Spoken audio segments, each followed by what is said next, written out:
পুরো শরীর যেন মাছের আঁশ দিয়ে ঢাকা, সেই সাথে রয়েছে অসহ্য চুলকানির যন্ত্রণা। বিরল চর্মরোগে আক্রান্ত নোয়াখালীর শিশু ইয়াসিন।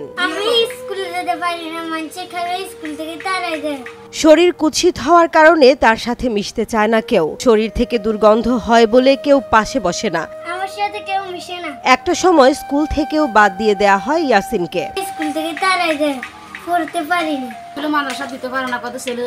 শিশু ইয়াসিন নোয়াখালীর সুবর্ণচর উপজেলার মোহাম্মদপুর ইউনিয়নের ৭ নম্বর ওয়ার্ডের চরলক্ষ্মী গ্রামের আব্দুর রহিমের ছেলে। ২ ভাই ১ বোনের মধ্যে ইয়াসিন সবার বড়।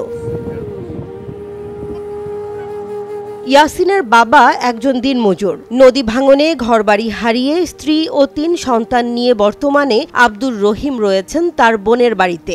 টাকা পয়সা নাই আমার বাড়ি থেকে, এখন আমার ঘরে বাড়িতে থাকে, বহুত কষ্টতে আছে আমার বাড়ি, একদম অসহায় মানুষ। জন্মের ১.৫ মাস পর থেকে চর্মরোগে আক্রান্ত হয় ইয়াসিন। এরপর থেকেই তার চিকিৎসা চালিয়ে আসছেন হতদরিদ্র পিতা আব্দুর রহিম।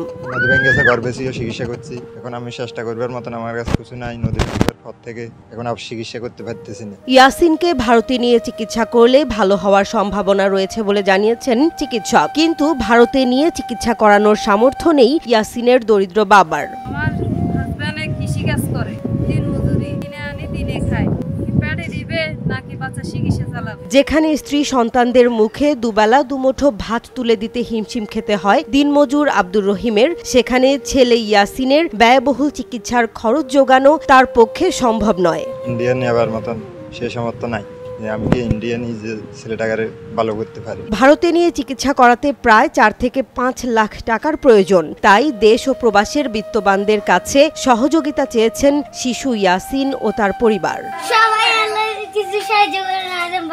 দেশবাসীর কাছে পানবিক্ষা চাইতেছি, মানে যে যা পারেন আমার ছেলের জন্য সাহায্য করে। আমার হুতো দুনিয়ার গরিব, সানু কাছে দয়া চাই, যদি দয়া করেন আর নাতি গেলাই।